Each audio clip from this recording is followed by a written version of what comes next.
Muchas gracias, Alejandra. Muchas gracias. Ahora quisiera que nos cuente la creación de estos 4 libros. El primero se llama 22 cuentos extraños, ¿verdad? El segundo, y si me cuentas un cuento, y si te cuento un cuento, se lo pueden encontrar con esta portada. También el tercero, el cual se titula Cuentos del futuro, deslice para desbloquear, con esta portada.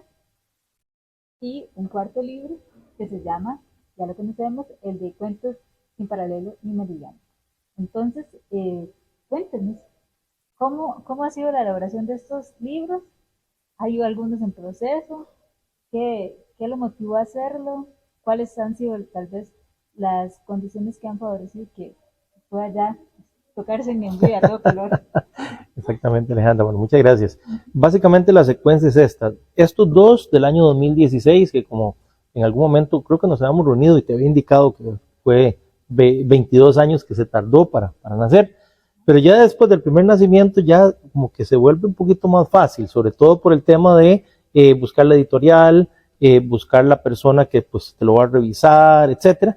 Este primero, el que tenés ahí en la mano, es algo interesante porque la portada asemeja a un libro viejo y nosotros tratamos, como estaban llenos había una sección que estaba lleno de polilla y lleno de moho, etcétera. Tratamos de dejarlos un tiempo al agua para que ellos mismos se fueran pudriendo un poquito y les entrara el comején. Entonces, eso ayudó también al tema de la portada, pues para que se viera el tema del libro viejo, en el caso concreto. Luego vino el libro de cuento de niños, es que no sabíamos cómo nombrarlo, ¿eh? Entonces, el título es Y si me cuentas un cuento, y si te cuento un cuento, entonces cualquiera de las dos. Y me aseguré que al inicio le puse un espacio para que la persona le pusiera a quién pertenece, y al final hay un espacio para que la persona escriba el primer cuento. Entonces, sobre todo los niños, entonces que ellos lleguen, si tienen pues intención de hacer su primer cuento, pues que lo escriban ahí en este caso. Está, y para los niños, pues eso me imagino que ha sido fabuloso, eso les gusta, ¿verdad? En ese caso, Alejandro. Sí. Algo de resaltar también son las ilustraciones que usted menciona, del proceso que cada cuento lleva, ¿verdad? Entonces, no sé si hay alguna circunstancia que lo haya inspirado al final de cuentas, porque es un proceso de difícil toma de decisión, ¿verdad?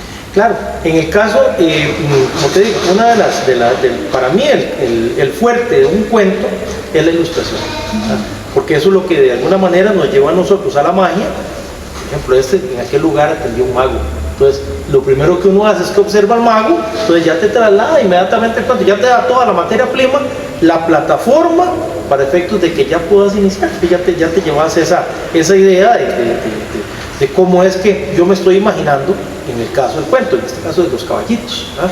Le pido en este caso a Gustavo Corella, que es pues casi como un hermano. De hecho, muchos de los dibujos que están acá son de Gustavo Corella, y pues ahí me ha apoyado también en Leandro Brenes, en Fabricio Méndez, sobrino, Alan Sánchez y algunos otros colaboradores que son los que me hacen los dibujitos, porque viera que siempre me gusta que lleven ilustración cada uno de los cuentitos en ese caso. Y ahí va desarrollando también, pero para mí sí es muy importante el tema de la ilustración, para que el lector, pues de una vez ya tenga esa idea y empiece a hacer la narrativa, que es uno de los problemas que existen cuando entre la película y el libro, ¿verdad? O sea, eso es uno de los problemas grandes que tenemos nosotros. Hay algunos que recomiendan primero ver la película, otros que recomiendan el libro. No, primero leas el libro, para que de una vez intronice los personajes, etcétera, y ya después si quiera vea todas las versiones de las películas en ese caso. Este es el segundo. Tal vez antes de pasar al tercer libro, ¿qué cuentos o quién lo motivó, lo inspiró para usted crear cuentos? Claro, vea, hace muchos años había una fábula que daban en la televisión, que era en blanco y negro, que había unos niños que se sentaban alrededor de una lámpara, ¿verdad? Entonces eran como las historias del genio, ¿verdad? Entonces llegaban los niños, llamaban al genio, el genio salía, y entonces él les daba la bienvenida, los niños se sentaban, él sacaba un libro y empezaba a leerles historias. Entonces a partir de ese momento yo dije, qué interesante, o sea, si un genio puede crear historias, nosotros también podemos crearlas en el caso concreto, ¿verdad? Y un poco la idea de las mil y una noches. Todos los que hemos leído las mil y una noches tenemos esa idea de cada uno de los cuentos, las historias de Simbad, etcétera, los castillos, todo esto que sucedía en las mil y una noches, que también nos da a nosotros pues materia prima para efecto de construir.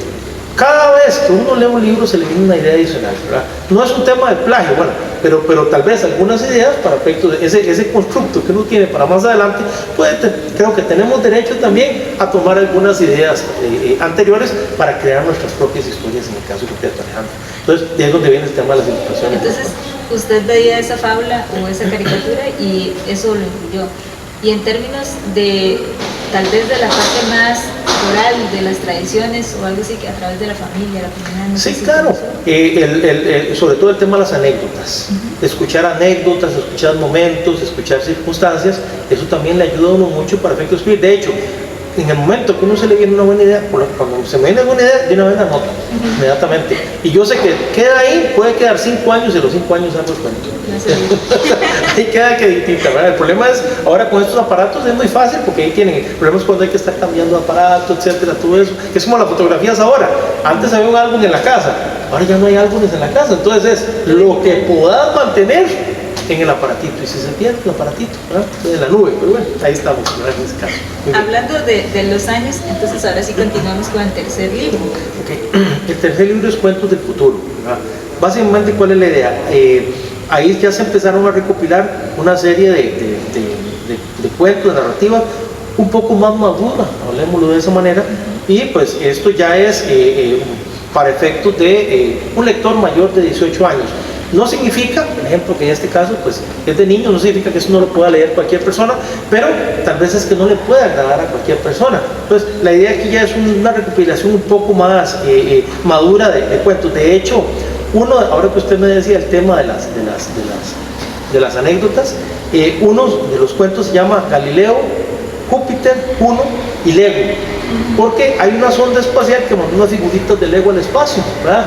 Entonces de ahí nació la idea para efecto, y vea usted que todas las figuritas son como figuras de Lego también, y cada vez que uno utiliza, por ejemplo, el nombre Lego o hace alguna referencia, pues tiene que guardar el tema también de los derechos, ¿verdad? Indicar de dónde toma la idea, o cuando uno habla de Google, etcétera, pues también tiene que mantener usted también pues el derecho de autor en ese caso, ¿verdad? Entonces de ahí donde vino la idea, pero sí me gustó para esos efectos, ¿verdad? Okay.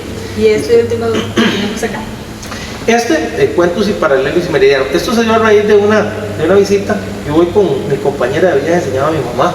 Entonces yo me la llevo ella me lleva, no, yo no sé quién lleva a quién, ¿verdad? Y nos fuimos en este caso a recorrer Asia.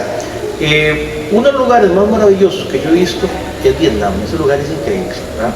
Pero resulta ser que yo en ese momento me perdí. De hecho, me perdí en Vietnam y después me perdí en Bruselas también, pero eso se queda para la narrativa, ¿verdad? Y muchos de esos lugares donde visitamos, entonces quedaron también plasmados. Por ejemplo, hay una de esas historias que se tomó en Migajima, que es una isla que está ahí enfrente de Hiroshima, donde cayó la bomba atómica, y el monumentito que está ahí resistió la bomba atómica. Entonces ahí quedó y ha sido muy icónico y me gustó para efectos de hacer un cuento al respecto en ese caso, ¿no? Entonces, de los lugares donde visitamos, pues ahí tomé algunas ideas para efectos de realizar los cuentos. De hecho, hay uno que se llama el Hospital de los Niños, que es un médico retirado que va a tocar el violín a las afueras del lugar para recolectar dinero para el hospital también. Entonces me pareció interesante. Y luego hay una que se llama El Ciego de Hoi-An, que el tema de la moraleja también es que pues al final de cuentas eso es producto de la guerra, ¿verdad? Y la moraleja es que al final no importa de qué nacionalidad sea la bomba, siempre te puede matar. Entonces un poco con respecto al tema de la guerra y las atrocidades de la guerra, sobre todo ahora que estamos viviendo una guerra en este momento ya en Rusia, en Ucrania, etcétera, ¿verdad? Entonces también tiene que ver un poco con respecto a anécdotas y a este viaje que realicé. Y de hecho el viaje que realizamos fue cercano a todo este tema de la pandemia. Entonces apenas nos dio chance para efectos de Italia. De hecho también estuvimos en China.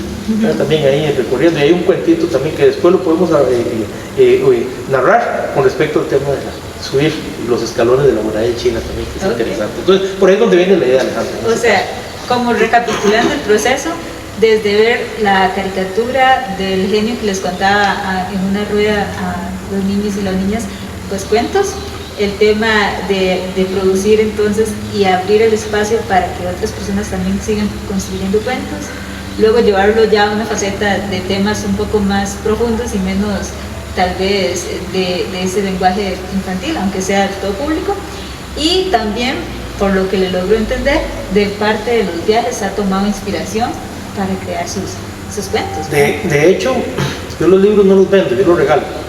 Entonces, y los libros están en la biblioteca Carlos Monge. Si alguien quisiera leerlos, ahí están, los pueden ir a ver. Yo los doné a la biblioteca Carlos Monge y ahí pueden ir a revisarlos, a consultarlos. Pero la idea mía siempre es regalar los libros para que la gente tome ese interés por la lectura. Yo no le vendo un libro a nadie, ¿verdad? Y vemos que, como mencionaba antes, tiene entonces un grupo de acompañantes en este viaje, ¿verdad? Quienes le colaboran con las ilustraciones o ese proceso también de llevarlo de la parte digital a una parte más física, ¿verdad? Exacto. De hecho, cuando usted registra cada uno, que todo es un proceso, del momento en que usted se sienta, del momento en que escribe, luego buscar las ilustraciones, luego buscar el tema de la editorial, luego buscar que te lo revisen, el tema de la dicción, el tema de las faltas ortográficas, todo este tipo de cosas, hasta llegar al momento de llevarlo para que la imprenta lo saque, en el caso concreto. Ahora la idea es que, bueno, ya de alguna manera se ha pensado en ir dejando de lado el papel, pero hay personas que les gusta el papel, hay personas que les gusta hacer sus anotaciones. Entonces en el futuro la idea es también tener el papel, pero también tenerlo en digital por aquello de que alguien desee hacer la lectura en digital. Y también que permite plasmar como esta metáfora en que usted mencionaba, lo del tema de la polilla, digamos, es un asunto también de la postura política, desde su ideología, de cómo transmitir el mensaje ya no solo con el texto, sino también con esa superficie lo tangible que le permite el libro, ¿verdad? Exactamente. Entonces, bueno, esperemos que sigan saliendo más libros, que tengan más inspiración. Sí, gracias. Y súper invitado que siga compartiéndonos sus creaciones. No, y esperemos que ese programa siga y que vaya creciendo, ¿verdad? Bueno, estamos ahorita estrenando 2023, ¿verdad? Estos libros le han acompañado recientemente y vendrán otros, entonces qué bonito que en unos años podamos ver este espacio, si todo sigue dentro de lo que se planea, ¿verdad? Entonces, ver cómo ha evolucionado, que ya no serían 4, sino que sean más. Muchas gracias, perfecto. Igual, y si nos invita a este faro de Alejandría, aquí estaremos, ¿verdad? Bueno, súper invitada entonces.